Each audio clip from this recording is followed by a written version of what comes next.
কেউ মারা গিয়েছেন 20 বছর, কেউ 15 বছর, আবার কেউ 5 বছর আগে। তাদের পরিবারের সদস্যরা ডেথ সার্টিফিকেটও পেয়েছেন, কিন্তু তারপরেও ভোটার লিস্টে তাদের নাম জল করছে।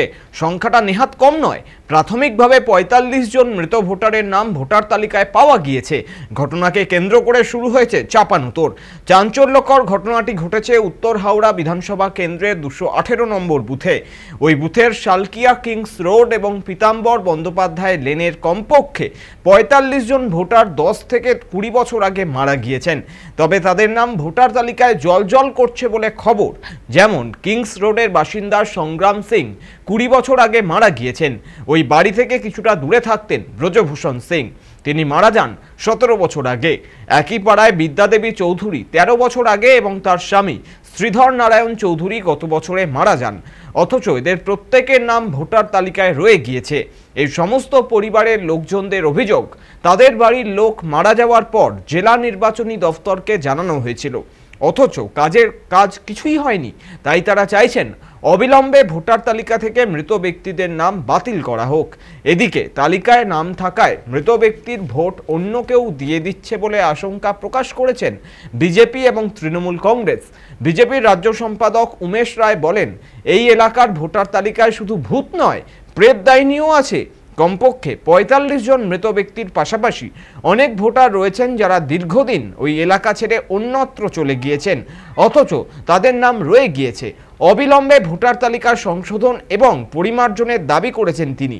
উত্তর হাওড়া তৃণমূল কংগ্রেস বিধায়ক এবং হাওড়া সদর তৃণমূল কংগ্রেসের সভাপতি গৌতম চৌধুরী বলেন, ভোটার তালিকা সংশোধনের কাজ করে নির্বাচন কমিশন। তারা বিএলওর মাধ্যমে কমিশনের মৃত ব্যক্তির তালিকা পাঠিয়েছিলেন, কিন্তু তাতেও কিছুই হয়নি। এটা দেখলে আপনি বুঝতে পারবেন। আমার বাবার নাম আছে ভোটার লিস্টে, উনি গত বছর মারা গেছেন। আর মায়েরও নাম আছে ভোটার লিস্টে, উনি 2012 সালে মারা গেছেন। আর আমার আছেই কি নাম? মায়ের নাম হচ্ছে বিদ্যা দেবী আর বাবার নাম হচ্ছে শ্রীধর নারায়ণ চৌবে। আপনার বাড়িতে কি বিএলও এসেছিলেন? বুথ লেভেল যে অফিসার যারা? না, মনে হয় আসেনি। আসলে তো আমি বলেই দিতাম। কাউন্সিলর জানে, ও কাউন্সিলর জানে। হ্যাঁ জানি। সবাই জানিয়েছে। হ্যাঁ। আপনারা কি চাইছেন এখন ভোটার লিস্ট থেকে নামটা সরে যাবে? উনি নেই তো ভোটার লিস্টের নাম কেন থাকবে?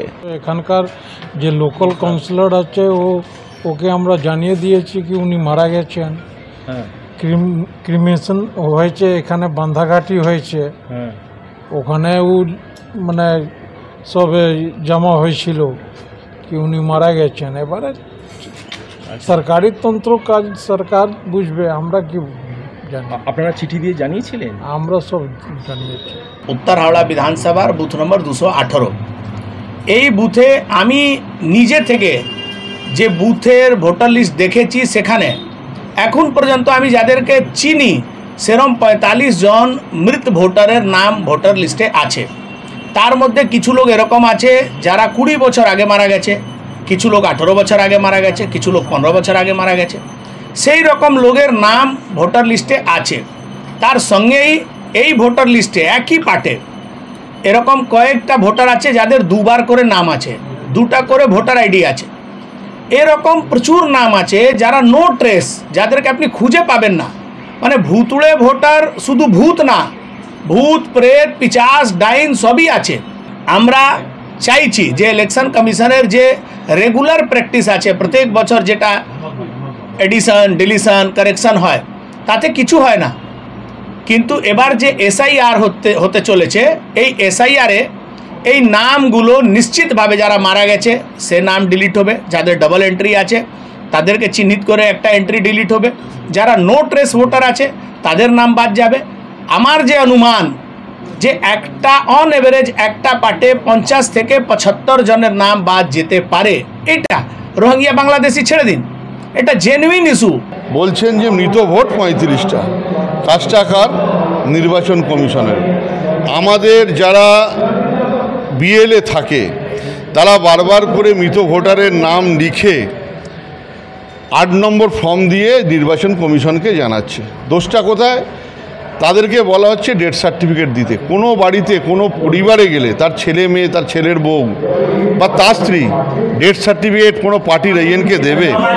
আমরা চাই নিরপেক্ষ ভোটার লিস্ট তৈরি হোক, এবং আমরাও দাবি রাখছি যে প্রচুর ভোট যারা এলাকা থেকে চলে গেছে দীর্ঘদিন, তালাটা মরচে পড়ে গেছে, 10 বছর দিয়ে ভাড়াটা দিয়ে ফ্ল্যাট চালাচ্ছে, তাদেরও কি করে ভোটগুলোতে নাম থাকে?